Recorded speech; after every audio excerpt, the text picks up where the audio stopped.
di jajaran Kejaksaan Negeri Sumedang untuk melaksanakan kegiatan press release kinerja Kejaksaan Sumedang sepanjang tahun 2023. Fungsi dan tugas kami sebagaimana diatur dalam Undang-Undang Nomor 11 Tahun 2021 tentang perubahan atas Undang-Undang Nomor 16 Tahun 2024. Ini sebagai wujud nyata bentuk komunikasi informasi publik transparan dan akuntabel. Jadi teman-teman masyarakat bisa lihat hal-hal apa saja, kegiatan apa saja yang kami lakukan sepanjang tahun 2023. Banyak hal yang telah kami lakukan bersama jajaran dapat kami sampaikan. Yang pertama adalah di bidang intelijen. Sebagaimana tugas pokok fungsi di bidang intelijen, kami telah melaksanakan kegiatan yang pertama penyelidikan, pengamanan, penggalangan. Ada rapat tim pemahaman aliran kepercayaan rapat tim pemahaman aliran kepercayaan (PAKEM), ada penyuluhan hukum, ada penerangan hukum, dan kami punya program Jaksa Menyapa, Jaksa Masuk Pesantren, Jaga Desa, Jaksa Masuk Sekolah. Dengan realisasi anggaran kami telah terserap sebanyak 100%. Artinya anggaran maksimal kami serap dan kegiatan berjalan 100%.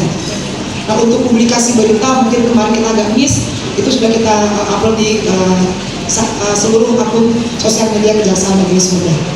Nah, alhamdulillah di bidang intelijen ini saya berharap ke depannya, karena ini relate dengan teman-teman media, mungkin kalau ada komunikasi yang kurang pas belakangan bisa kita galang kembali. Saya di awal bulan Agustus, di awal bulan Oktober kalau saya tidak salah, teman-teman pers ada yang ikut berkunjung ke saya, ini nggak usah Bapak hadir ya. Di situ saya sampaikan, bahwa kami selalu membuka ruang, membuka pintu untuk kita bisa berkomunikasi yang seluas-luasnya. Saya yakin teman-teman pers bisa meningkatkan kinerja kami, terutama di bidang intelijen. Karena di Kejaksaan Negeri ini humasnya kami adalah intelijen. Jadi kami berharap ke depan komunikasi kita lebih intens lagi, lebih mesra lagi, supaya kami terbantu oleh teman-teman media. Kita lanjut ke bidang tindak pidana umum. Sepanjang tahun 2023 kami telah menyelesaikan perkara melalui proses keadilan restoratif atau yang dikenal dengan PNJ, itu sebanyak 10 perkara. 10 perkara ini 8-nya berjalan di masa kepemimpinan sebelum saya, dan kemarin di bulan Desember ini ya, di akhir November saya berhasil mengajukan ke pimpinan Kejaksaan Agung untuk melakukan penyelesaian perkara melalui NJ sebanyak 2 perkara. Itu terkait dengan pasal 480, kalau kalian teman-teman tahu itu pasal penadahan. Nah, dengan jumlah SPDP yang masuk sepanjang tahun 2023 adalah sebanyak 296 perkara dengan rincian sebagai berikut. Yang pertama, untuk proses pra penuntutan sebanyak 296 perkara, naik ke proses penuntutan sebanyak 235 perkara, dan telah kami laksanakan eksekusi sebanyak 204 perkara.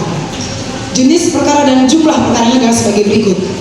Untuk narkotika sebanyak 39 perkara, pencurian 89 perkara, perlindungan anak 17 perkara. Untuk penggelapan 16 perkara, penganiayaan 26 perkara. Nah, ini yang baru masuk kemarin, baru kami terima tahap 2-nya terkait tindak pidana minyak dan gas bumi sebanyak 1 perkara, lalu lintas dan angkutan jalan 1 perkara, pengeroyokan 13 perkara, penadahan 15 perkara, perjudian 2 perkara, pembunuhan 1 perkara, penipuan 6 perkara, undang-undang darurat tentang senjata tajam 3 perkara, kekerasan dalam rumah tangga 3 perkara. Nah, kami baru saja menerima perkara tindak pidana pencucian uang sebanyak 1 perkara. Itu perkara pokoknya ditangani oleh Kejaksaan Agung terkait perkara korupsi, dan saat ini terdakwanya atas nama Sudiaman alias Hermanto Kusuma alias Abu, ini statusnya sudah terpidana mati. Perkara pokok narkotika berdasarkan putusan Mahkamah Agung RI nomor 1613 Kapitsus 2015 tanggal 4 September 2015, terpidana mati sedang menjalani pidana di lapas narkotika kelas 2 Nusa Kambangan. Tahap 2-nya tanggal 12 Desember 2023. Ini terkait TPPU-nya, pencucian uangnya, itu limpah dari Kejaksaan Agung. Saat ini kami sedang dalam proses penyusunan dakwaan yang insya Allah akan kami limpahkan kepada Pengadilan Negeri pada bulan Januari. Nah, Nah, ini keterangan tambahan terkait dengan perkaranya, bahwa kekayaan yang berasal dari penjualan narkotika dari perkara induknya itu adalah kurang lebih 345 miliar 608 juta 81.444,61 sen rupiah. Nah, dari hasil kekayaan tersebut kami telah melakukan penyitaan terhadap harta terdakwa antara lain, nah ini banyaknya. Kemarin kami baru saja melakukan setoran ke rekening RPL kami yang akan berpotensi menjadi PNBP kami mungkin di tahun depan dengan nilai sebesar 8,7 miliar rupiah. Jadi kalau kami punya target PNBP sekitar 1 juta tahun depan, libas ini Pak, selesai dengan 8,7 miliar. Lalu 1 bulan lalu KSBB saya beserta jajaran telah bergerak ke 4 kota, yaitu Kabupaten Tangerang, Kota Tangerang, Kabupaten Lebak, Kota Bandung, dan Kota Bogor, 5 kota untuk melakukan pelacakan aset, memastikan aset-aset yang akan kami sita. Terdapat 39 harta tidak bergerak berupa tanah dan bangunan. Nah, ini yang ada di Kabupaten Sumedang, Kabupaten Tangerang, Kota Tangerang Selatan, Kabupaten Lebak, Kota Bandung, dan Kota Bogor, 6 kota. Sudah kami lakukan inventarisir terhadap aset-aset tersebut. Nah, kemarin pada tahap 2, Kasih juga telah melakukan penyitaan terhadap harta bergerak, yaitu terhadap 3 mobil. Saat ini mobilnya kita titipkan di Dinas Perhubungan karena memang kondisi kantor kami tidak memungkinkan untuk melakukan penyimpanan. Karena nanti mobil ini, harta bergerak ini, ketika di putusan akhir pengadilan memutuskan untuk rampas untuk negara, maka kalau dari awal tidak rawat, nanti nilainya turun. Makanya kami titip ke besok untuk kita lakukan perawatan secara berkala. Di samping harta bergerak juga terdapat beberapa laptop dan HP terdakwa. Nah, itu untuk hidup. Dan satu lagi, ya ini saya agak miris ya, karena ternyata di Sumedang ini ada tindak pidana perdagangan orang. Nah, saya yakin ini baru yang naik 2 ke kami. Saya yakin ini banyak korbannya, karena sepertinya mungkin dengan keterbatasan informasi masyarakat di desa-desa kecil sangat gampang dipengaruhi oleh orang-orang ini. Nah, saat ini kami tengah menangani perkara tindak pidana perdagangan orang, itu 2 perkara dengan terdakwa atas nama Yuliana binti Acu Suwarna dan tersangka Wan Sutarno. Ini suami istri ya, kasih dulu. Nanti detailnya teman-teman bisa tanya ke masing-masing kasih. Dengan 2 korban, yang pertama atas nama saudari Neng Siti Purwasi binti Endang dan saudari Lia Agustina Dinata binti Dinata. Detailnya nanti akan dijelaskan oleh Pak Kasipitsus, ya Pak ya. Namun dapat kami sampaikan seluruh proses perkara di kami di bidang Pitsus, baik itu penyelidikan, penyidikan, penuntutan, eksekusi, walaupun itu menjadi PR kami dari zaman sebelumnya, itu pasti akan kami tuntaskan. Nah, selanjutnya saya lanjut ke bidang dapur. Untuk bidang dapur ini kami telah menyelesaikan perkara perdata berupa bantuan hukum litigasi. Berarti kalau litigasi ini kita berproses acara Pak di pengadilan sebanyak 1 perkara dengan 1 SKK, dan untuk bantuan hukum non litigasi itu sebanyak 143 surat kuasa. Untuk pendampingan hukum atau legal assistance sebanyak 9, legal opinion sebanyak 1, pelayanan hukum 14, dan pemulihan keuangan daerah sebesar 3.673.605.941 rupiah dan telah disetorkan ke kas daerah. Nah, ini untuk bidang datur. Alhamdulillah sudah kita bantu Pemda untuk mengembalikan keuangan daerah sebanyak kurang lebih 3 miliar.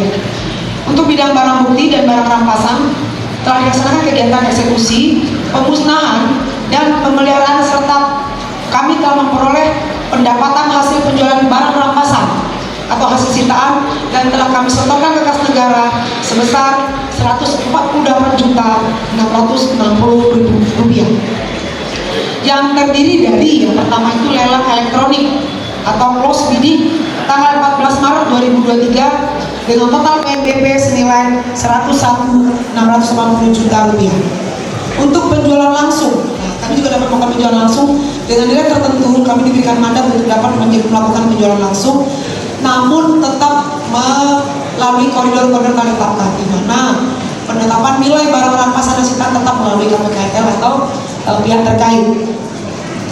Penjualan langsung tanggal 19 Januari 2023 itu dengan total PNBP senilai Rp28.070.000. Penjualan langsung yang kedua kami laksanakan pada tanggal 21 September 2023 dengan total PNBP senilai Rp18.910.000. Saat ini sebenarnya masih ada proses, jadi ada terdapat 16 kendaraan roda 2 yang saat ini kami masih menunggu dari penilaiannya ya dari KPKNL untuk dapat kami lakukan lelang langsung juga. Nah saat ini yang sudah kami setorkan kas negara total PNBP-nya adalah sepanjang tahun 2003 sebesar Rp148.660.000. Yang terakhir, tapi ini sebenarnya yang ingin saya sampaikan adalah di bidang pembinaan. Mungkin teman-teman pers sudah sering berkunjung sebelumnya ke kantor kami yang minimalis ini. Nah, saya rasa teman-teman mungkin sudah bisa melihat sendiri bukti nyata kasus bakti kami bekerja Pak, karena kantor sarana prasarana dari bawah kendali beliau. Saat ini kami telah mendapatkan hibah dari Pemda berupa tanah kurang lebih 9.980 meter persegi, 1 hektar kurang sedikit karena dikurangi untuk fasilitas drainase. Jadi itu kami sudah mendapatkan hibahnya, saya sudah tanda tangan. Itu nanti posisinya kalau teman-teman pers ingin tahu, ada PPS, lalu ada masjid kecil, Masjid Al-Kamil. Nanti sedikit itu ada sebelahnya itu tanah untuk DPD dan di pojoknya ada tanah kami. Kami mohon doa restu, mudah-mudahan tahun depan bisa dibahas di anggaran 2024 untuk selanjutnya dapat dilaksanakan realisasi pembangunan. Untuk perencanaannya sendiri sudah masuk di tahun ini, kami berencana membangun gedung kantor sebanyak 5 lantai. Dengan kebutuhan kami saat ini, kami memandang sudah sangat layak untuk kami tingkatkan gedung sarana prasarana kami. Mudah-mudahan ini tidak mendapat kendala. Kami dari kantor kejaksaan kami juga mendapat bantuan, mudah-mudahan, dan dari Pemda juga mensupport kami. Nah untuk di sebelah mungkin nanti ini ya, saat ini saya Kasatgas berseluruh jajaran berharap di tahun depan kami bisa dinobatkan sebagai salah satu satker yang akan memperoleh predikat ZIWBK. Untuk itulah kami meningkatkan sarana prasarana pelayanan publik, karena basicnya ZIWBK itu adalah pelayanan publik, sehingga kami memandang perlu untuk meningkatkan sarana dan prasarana. Di gedung samping dulu itu adalah gedung tilang drive-thru, sudah kami geser sementara ke daerah wilayah gedung Kamdal, tenaga security. Itu pun akan kami lakukan peningkatan sarananya. Sementara yang gedung lama kita tingkatkan, nanti di situ ada posko pemilu, karena itu mutlak harus ada. Kita akan memasuki proses pemilu, itu nanti di bawah kendali Kasintel. Lalu di sebelahnya nanti ada saya bikinkan ruangan yang kecil, minimalis, tapi saya berharap nyaman. Itu adalah ruangan media center. Itu saya siapkan untuk teman-teman pers untuk ada di situ. Di sebelahnya nanti ada ruangan PTSP. Di terpadu satu pintu kami ada di satu gedung. Karena hakikatnya nanti ketika kami akan mudah-mudahan ketika kami akan dinobatkan menjadi salah satu satker dengan predikat ZIWBK, akan ada pemisahan gedung Bapak Ibu. Jadi ada area yang namanya red zone dan green zone. Green zone itu akses yang gedung yang dapat diakses oleh masyarakat. Itu ada gedung tilang, PTSP, toilet, musola. Sementara gedung inti kami nanti akan masuk ke dalam wilayah red zone karena tidak boleh lagi diakses secara bebas oleh masyarakat. Gunanya apa Pak? Memonitor. Saya satu Kasatker dapat memonitor pergerakan seluruh jajaran saya supaya tidak ada lagi Pak transaksional, kong kali kong, kami pegang tidak ada. Sejauh ini saya dapat sampaikan kami clear, 4 bulan saya di sini tidak ada laporan, teman-teman mungkin bisa cek, semua berjalan sebagaimana mestinya. Nah, yang paling akhir adalah terkait penyerapan anggaran kami Pak. Di tahun 2023 kemarin pada saat Raperda ya, dari 25 Kajari se-Jawa Barat kami berada di posisi kelima untuk penyerapan anggaran. Dan per hari ini kami telah berhasil menyerap anggaran tahun 2023 sebanyak 99,8%. Almost perfect Pak. Jadi demikian yang dapat saya sampaikan. Kinerja kami sepanjang 2023 Tentu saja kami melaksanakan tugas ini tidak terlepas dari dukungan semua teman-teman masyarakat. Kami sadar betul pasti kami masih banyak kekurangan, tidak semuanya lancar. Tentu dinamika kita berkomunikasi, penyelesaian pekerjaan kami pasti ada yang tidak sempurna. Nah, kami berharap ketidaksempurnaan ini menjadi pembelajaran kami di masa yang akan datang. Dengan rencana kerja yang sudah kami susun dan telah disetujui oleh pimpinan Kejaksaan Tinggi, kami berharap ini bisa kami tingkatkan day by day, bukan bulan per bulan, tapi setiap hari kami pasti melakukan evaluasi. Saya adalah tipikal pimpinan yang nggak mau di meja kerja, saya pasti akan keliling. Jadi teman-teman belakang lihat, pagi saya sudah sampai, saya di sini Pak. Jadi saya penulis di atas. Karena prinsipnya menurut saya pimpinan zaman sekarang bukanlah pimpinan yang main junjung, main perintah. Saya sekali lagi menyampaikan terima kasih apresiasi kepada teman pers. Mudah-mudahan ini bisa announce kepada masyarakat supaya masyarakat, khususnya masyarakat Sumedang, tahu apa saja yang sudah kami lakukan. Dan untuk beberapa perkara individu memang menjadi atensi kami, terutama perkara terkait perlindungan anak. Saya pribadi dan Saku Kasatker untuk perkara-perkara anak, saya sampaikan di forum ini, tuntutannya tidak ada negosiasi, pasti hukuman maksimal, karena ini merusak generasi. Pun narkotika, kalau sudah masuk bandar besar, tidak ada ampun. Saya sudah perintahkan para kasih untuk tidak ada excuse, tidak ada transaksional untuk perkara-perkara agensi. Seluruh perkara sudah ada agensi. Nah, selanjutnya adalah terkait perkara tindak pidana perdagangan orang. Ini juga saya komunikasikan dengan Pak PJ Bupati, karena ini yang baru naik, ini yang baru terungkap. Saya yakin ini masih banyak yang belum muncul di permukaan, karena banyak pertimbangan, barangkali korbannya males lah, apalah gitu. Nah, ini akan kita nanti akan coba gali. Nah, kurang lebih itu dapat saya sampaikan. Mohon maaf atas segala kekurangan. Nanti kalau ada yang ingin ditanyakan silakan. Ya, tapi Assalamualaikum warahmatullahi wabarakatuh.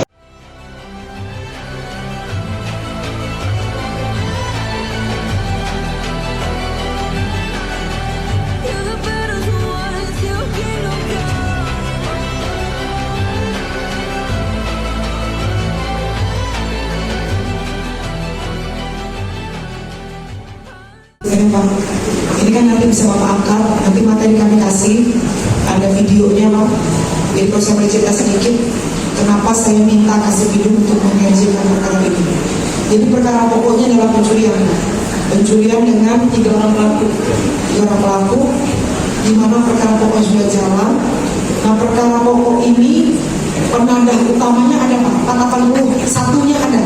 Jadi 480 yang mengambil pertama itu ada. Nah, dari penadah pertama 480 ngalir ke 480 berikutnya, ngalir lagi ke 480 berikutnya. Jadi ada 3 480 kan. Nah, dari 3 ini kami lakukan pendalaman. Yang punya motif, yang punya mens rea itu adalah 480 yang pertama. Karena dia tahu Pak, ini barang dicuri, dijual murah, dia cari lagi pasarnya, jadi jual ke online Pak. Nah, si 2 orang ini ngeliat iklan dari online Facebook. Siapa sih masyarakat yang nggak tergiur Pak dengan tabung kosong harga miring gitu. Nah, 2 orang ini punya, nggak usah, saya punya warung kecil-kecil di rumah. Nah, sekali dipakai, sekali dijual ke orang tua. Atas dasar pertimbangan kemanusiaan, balik lagi kepada marwahnya PJ Pak, pertimbangan dan kemanusiaan. Namun nanti saya langsung penjelasannya. Kami tentu ada pakem-pakemnya. Nanti Pak Kasih menjelaskan apa saja syaratnya. Untuk dapat kami melakukan MJ itu ada beberapa ketentuan yang oleh peraturan Jaksa Agung ditetapkan Pak. Jadi dia harus memenuhi syarat-syarat itu. Jadi bukan hanya pertimbangan kemanusiaan kami terus tiba-tiba kami lakukan MJ enggak. Jadi ada syarat-syarat khusus yang harus kami penuhi. Nanti detailnya Pak Kasih menyebutkan apa saja syarat-syaratnya, dan proses eksposnya ini sampai ke Kejaksaan Agung. Jadi kami ekspos ke Kejati, dari Kejati di approve, baru naik sampai ke Kejaksaan Agung. Gunanya apa ini Pak? Ini tujuannya adalah mitigasi resiko. Jangan sampai proses kerja ini tercederai karena adanya yang aneh Pak. Jadi itu fungsi kontrol. Nanti detailnya Pak Kasbun akan jelaskan ya, apa saja syarat RJ, siapa saja kami RJ-kan kemarin itu. Yang kedua Pak.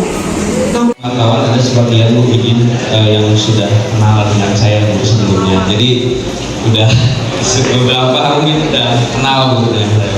Jadi ini bapak-bapak, akang-akang semuanya ya. Jadi seperti yang sudah Ibu jelaskan tadi terkait dengan MJ, mungkin memang kita ekspos ke medianya memang kurang Bu. Nanti mungkin kedepannya kita perbaiki untuk tahun depan. Apabila kita ada kegiatan untuk proses RJ itu, nanti kita sampaikan ke teman-teman, mudah-mudahan bisa bantu untuk upload ke media kan gitu ya, biar masyarakat juga pada tahu semua kan bahwa di kejaksaan itu ada RJ, nah administratif kejaksaan. Pelakunya, gitu kan, si tersangkanya ini, tersangka ini bukan residivis, dia baru pertama melakukan tindak pidana tersebut. Bukan residivis, baru pertama kali. Kemudian yang ketiga adalah pemulihan. Jadi itu yang selalu ditekankan oleh Pak Jaksa Agung untuk pengembalian keadaan seperti semula. Jadi kerugian yang sudah timbul dikembalikan dan pulih kembali seperti semula, seperti itu.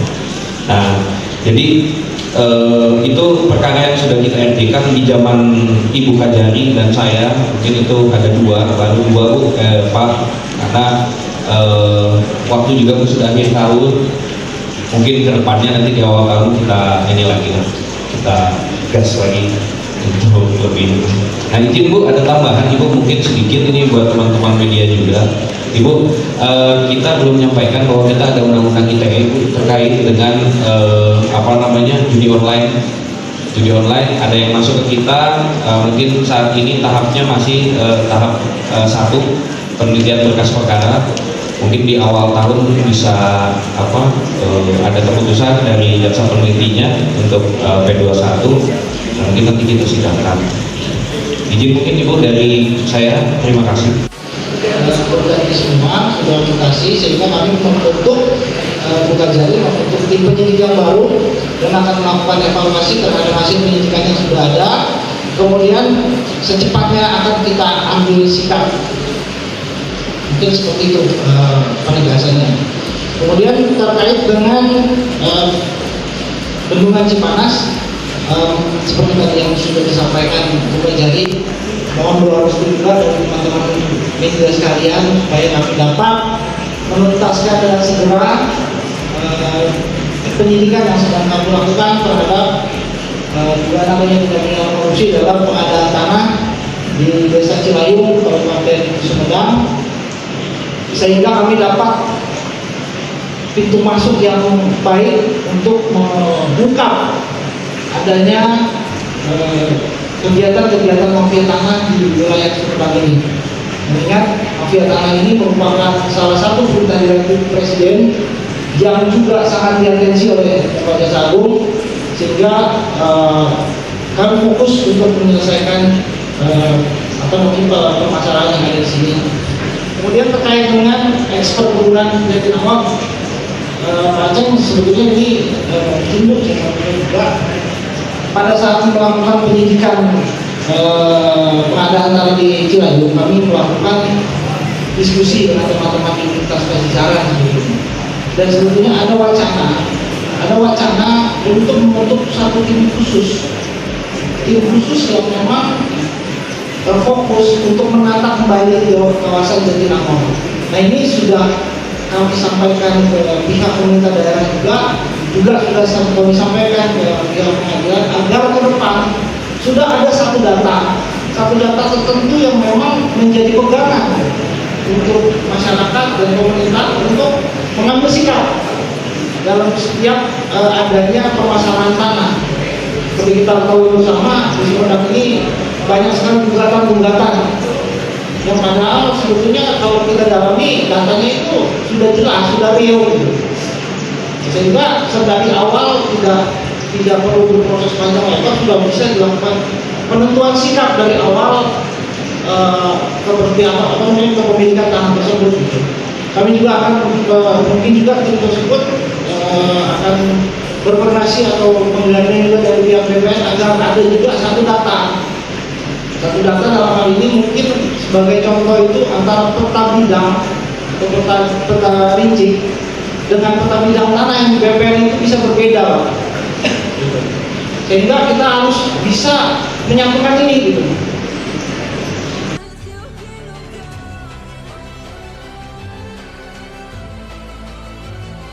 Kedepannya mungkin di tahun depan ada melakukan pendampingan hukum terhadap dinas terkait untuk menginventarisir aset-aset yang masih bermasalah. Mungkin seperti itu aja Bapak.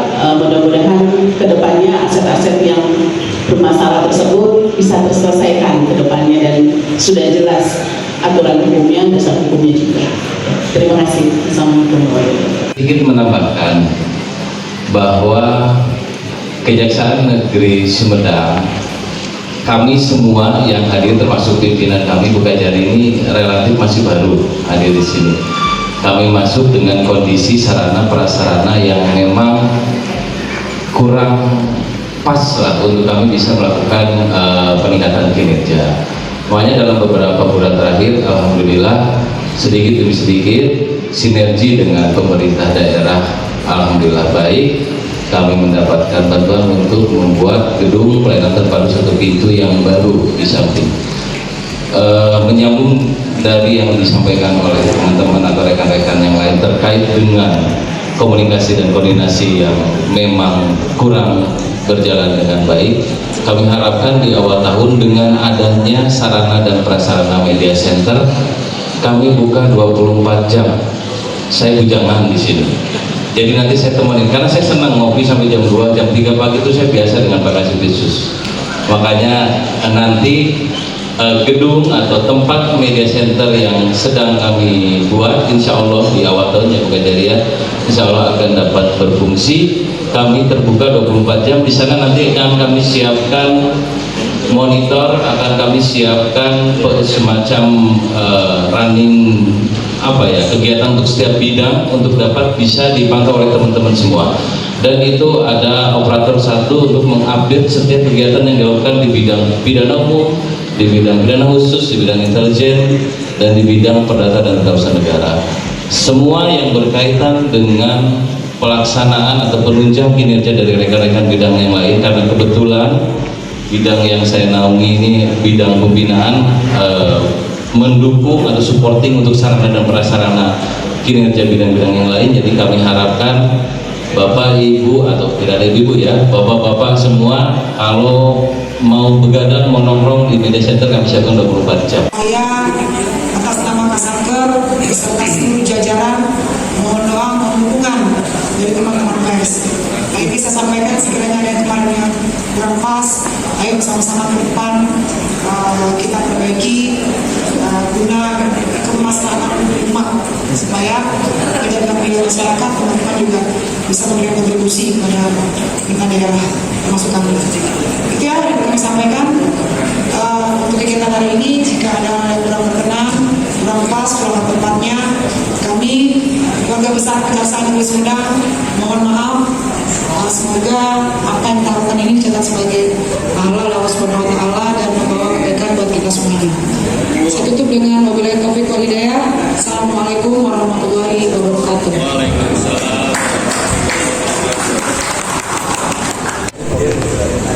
Terima kasih Pak. Memang 4 bulan saya di sini agak meningkat ya Pak. Jumlahnya agak banyak yang bisa. Nah, upaya kami lakukan adalah salah satunya melalui bidang intelijen, yaitu kami melaksanakan program jasa masuk sekolah.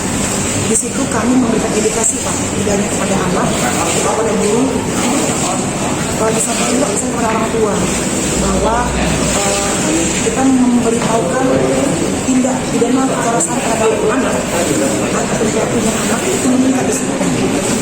Kegiatan jasa masuk sekolah ini kita gunakan sebagai saran untuk menyampaikan Pak, supaya anak-anak kita ini aware. Jadi kita melindungi mereka, jangan jadi korban dan jangan jadi pelaku. Nah, ini yang kita intens Pak. Kita sudah bekerjasama dengan dinas pendidikan untuk membuat programnya semakin memperbanyak kuantitas, supaya menghindari itu anak-anak menyadari bahwa mereka tidak boleh korban kekerasan. dan jangan sampai pula mereka jadi pelaku tindak pidana. Itu sih.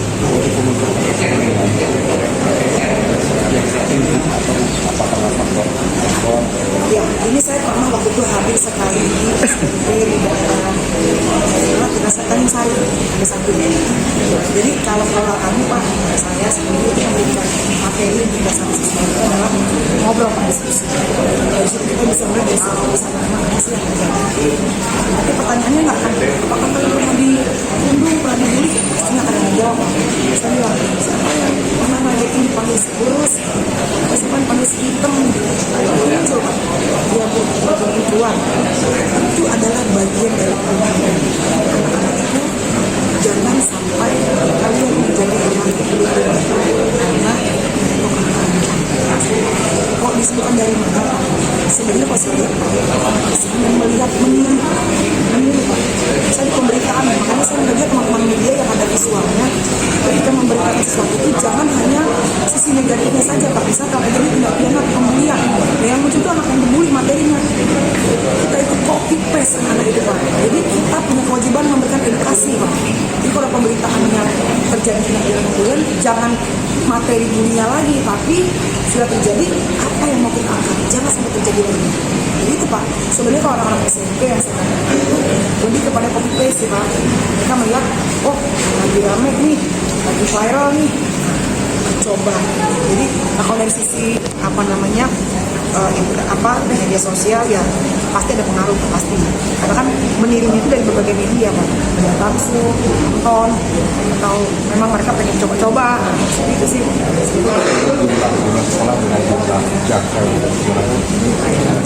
Tidak ideal ya. Nah ini strategi apa untuk memaksimalkan? Saya beberapa waktu lalu masih dalam Presiden Mama sudah melaksanakan pertanyaan ini. Salah satu nanti program kerja kami adalah jadi gini Pak, misalkan kami jaksa masuk sekolah, kami yang akan datang ke sekolah. Tapi tentu saja dengan banyaknya jumlah sekolah, ini kan kami tiap minggu nih Pak turun. Nah di bidang intern itu pun kami punya, kalau SPDIPA itu ada batasan penganggaran untuk kegiatan. Saya minta memang kepada SPDIPA untuk kita lakukan inovasi. Jadi tetap kami kerjanya berdasarkan kinerja, berdasarkan anggaran Pak. Tapi sekiranya memang ini dibutuhkan, kami akan bersama dengan pemerintah daerah untuk menambah program-program baru Pak. Jadi mungkin seperti polanya, kami ambil sampel di daerah mana yang tindak pidana korbannya anak, kami akan tarik Pak.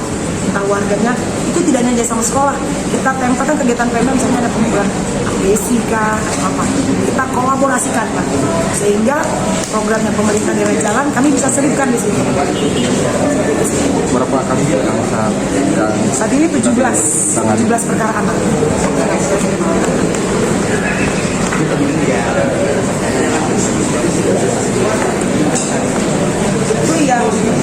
Itu yang pendidikan Itsus itu terkait potensi itu pengadaan tanah ya jalan.